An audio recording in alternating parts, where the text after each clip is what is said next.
my point is how Ishmael was going to be a wild man. That's my whole point of reading Genesis 16, having the brother read Genesis 16 and 12. See, Ishmael was going to be against everybody. The wild man and Esau was going to be against Ishmael too. That's why Esau just dropped bombs on Ishmael over there like that. But Ishmael wild, man. Okay? But them Saudi Arabians, they going to be in this war. So let's go back to 2nd Ezra. What it was in 2nd Ezra. All right, this is 2nd Ezra, chapter 15, verse 29, where the nations of the dragons of Arabia shall come out with many chariots, and the multitude of them shall be carried as the wind upon earth, that all they which hear them may fear and tremble. Because they're going to be coming wild, man. Them Ishmaelites are untamed, man. They're going to have military hardware, man. Wild and untamed, man. That's why I had a plantation up north. I used to work with these Russians.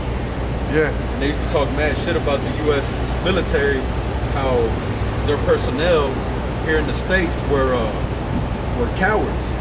They'd have to have over $50,000 worth of equipment on them, whether it was a pistol or, you know, a M16 or AR-15 or night vision, goggles this, a chest plate, a back plate, all this stuff, just to go to war with them dudes in the Middle East. When them dudes in the Middle East will spend $60 and buy a Kalashnikov, an AK-47, and a grenade, and they would go to war with that shit. Wow, man. You know, you going up against somebody who got all this body armor and all this technology, but that's what you got, a grenade and an AK. Yep. Wow. Untamed, man. And they fight like hell against Esau Edom over there. They don't want they world, so to speak, and their women to become like the American way of life, right? I seen a clip over there in the Middle East. I'm not for sure exactly what part in the Middle East. But these women over there was trying to protest, trying to, you know, walk down the street, so-called protest. Yeah. And them dudes over there, man, they started letting rounds off everywhere, man, and all them females just scattered. Yeah. They shut it down quick. That's what happened, man. Yeah, they were trying to pull that stuff. But that's Ishmael being wild. You see? That's Ishmael, man. That's how he get down. But back to the scriptures. Want to continue reading those? Yeah, start from the top, column reading. All right, this is 2nd Ezra, chapter 15, verse 29, where the nations of the dragons of Arabia shall come out with many chariots, and the multitude of them shall be carried as the wind upon earth, right, that all they which hear them may fear and tremble. Verse 30, also the Romanians. Yeah, Romanian is talking about Iran, right? Romanian is talking about Iran. So Iran is going to be in this war, all right? That's in the Bible, man. And when you watch the news, you see all these nations, man, they being gathered, man. Yep. They're being gathered for war, man. Blind if you can't see how Russia is, you know what I'm saying, in the forefront. Yeah, like the brother said, you blind if you can't see Russia in the forefront of what's going on in the world, man. You see? But YAHAWASHI got it set up like that, man. You see, you got it set up like that, bro. You know? And all these nations getting in position to go to war, man. That's what they doing, man. Because it's coming. Whether you want it to or not, it's coming. Go ahead, bro. It says, verse 30, 2nd Ezra, chapter 15, verse 30. Also the Carmanian, raging in wrath, shall go forth as the wild boars of the wood. See? And I've seen that, man. I've seen a clip where them wild boars, you'll have an Edomite, right? And even though he's got a weapon pointed straight at him, them wild boars will still come at you, man. Still come at you, trying to get you. Yeah. You see? A wild boar, man. So it's giving you to catch. Ishmael is wild, pursuing Genesis 16 and 12. That's how he was going to be. And then it's telling you that the Carmanians, which is Iran, is wild. Gonna come like a wild boar, man. So this war, hey man, it's gonna be devastating, man. This war is gonna be devastating, right? And YAHAWASHI gonna put the spirit on him to be like that, man. You see? So he's telling you, according to prophecy, Ezra saying Iran is gonna be like wild boars, man. See? Go ahead. And it says, and with great power shall they come. And with great power shall they come. What kind of power? Nukes. That's the power, man. They're gonna have them nukes, man. Iran gonna have them nukes. You see? YAHAWASHI stirred Russia up. Now you see the position that Russia's in. He gonna stir them, cause Iran will tell you they don't want nukes, but man, they got them in their back pocket, man. You see, if you watch the news, they'll tell you they don't want nukes, but they got them in their back pocket, man.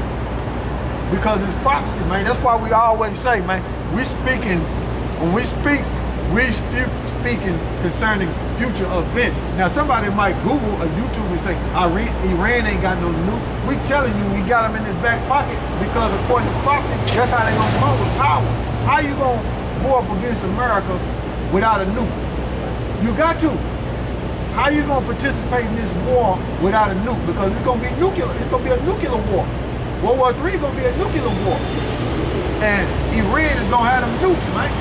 They're gonna have it, man. Go ahead. It says, and join battle with them. And join battle with them. So Iran is gonna be right along with the Carmanians and the Arab, the dragons of Arabia. They're gonna be right along together, man. And they're gonna turn on America, man. Ishmael is gonna turn on America, man. They're gonna turn on America. Go ahead. And shall waste a portion of the land of the Assyrians. See? Over there in Assyria, man. Because that's a hotbed, man. That area over there, man.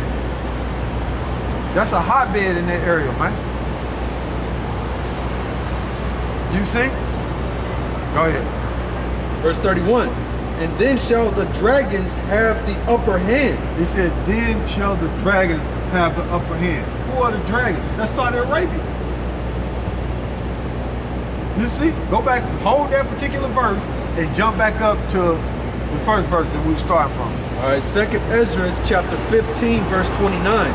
Where the nations of the dragons of Arabia shall come out with many chariots. So it said back down, it said the dragons shall have the upper hand. Who's the dragon? The Arab. We would have to come off the street. That's what I was saying. We need to come from You see? We would have to literally bag the trailer all the way back up to that street. Go ahead. And the multitude of them shall be carried as the wind upon earth, that all they which hear them may fear and tremble. All right, jump back down to where you was. All right, 2nd Ezra chapter 15, verse 31. Then shall the dragon have the upper hand, remembering their nature. Remembering their nature, man. Them being wild men, man. You see? Them being wild men.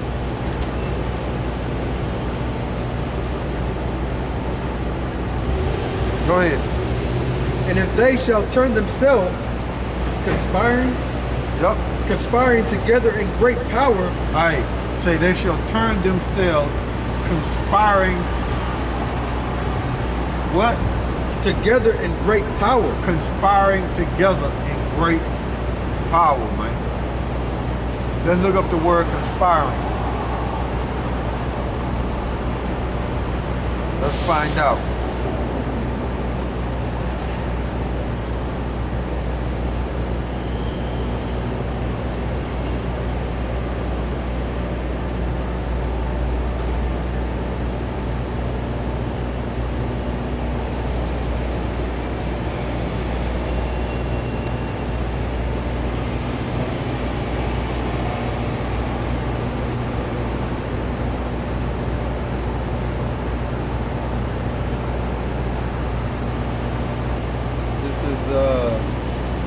etymology online, it says conspire. It's a verb, late 14th century. It says, or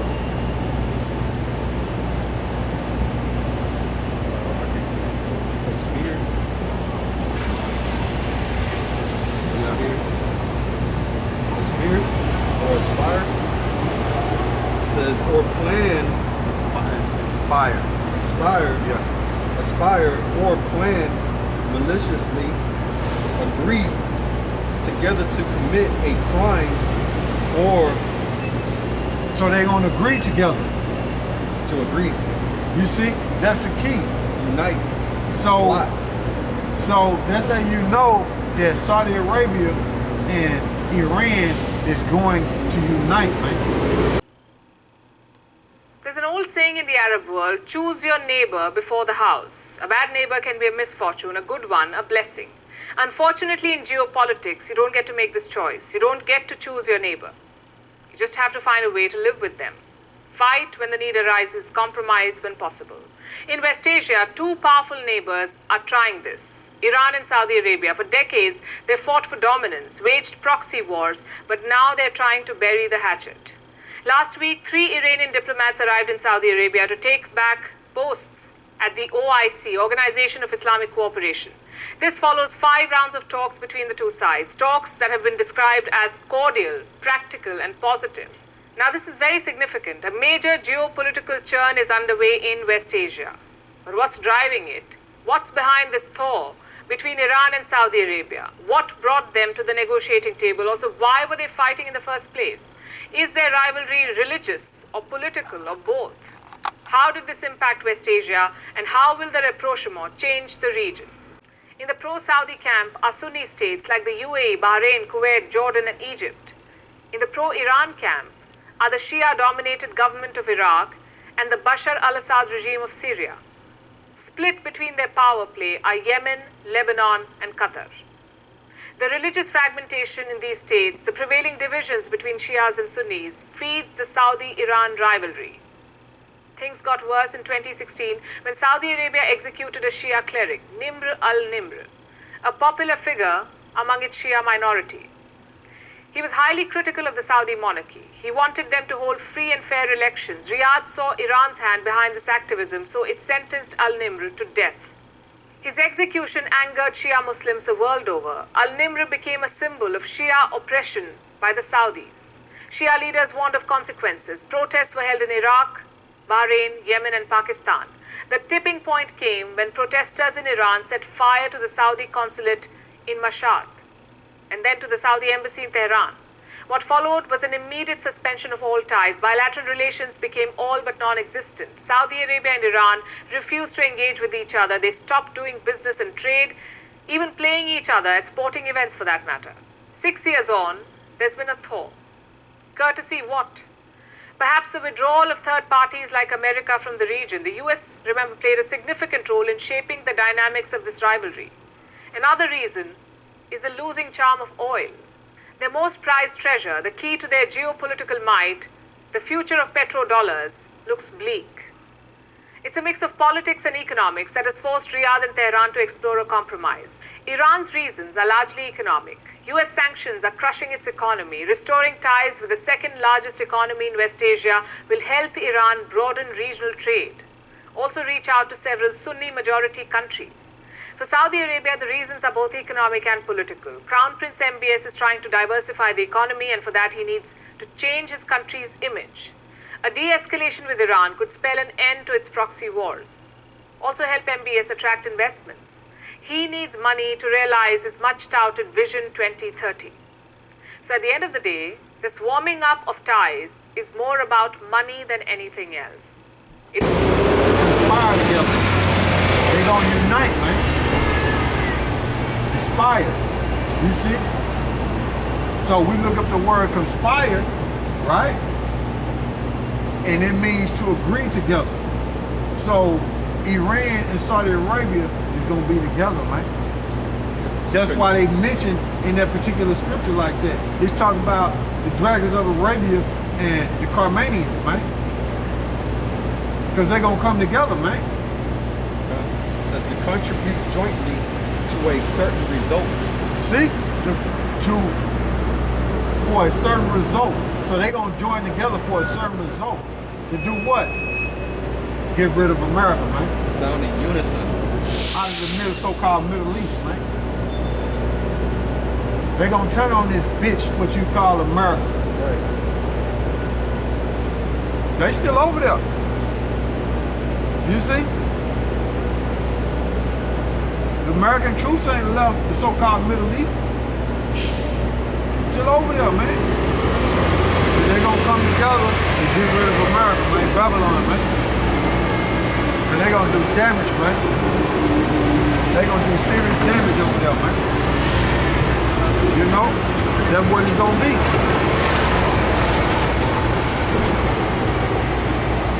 Alright. Alright,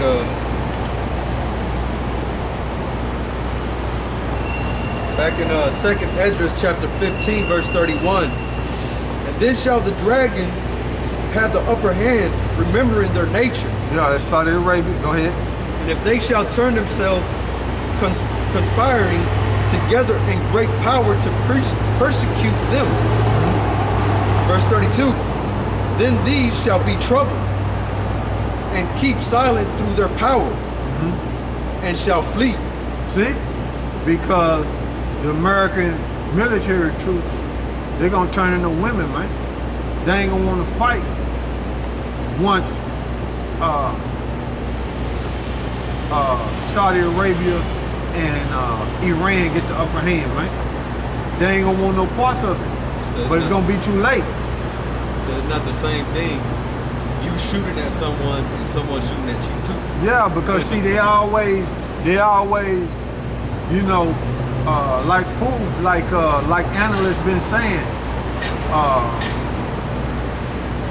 like the analysts been saying concerning the Ukraine war and Russia, how Russia been responding. And they've been telling, look, them Russians ain't who you been fighting with in the Middle East, man.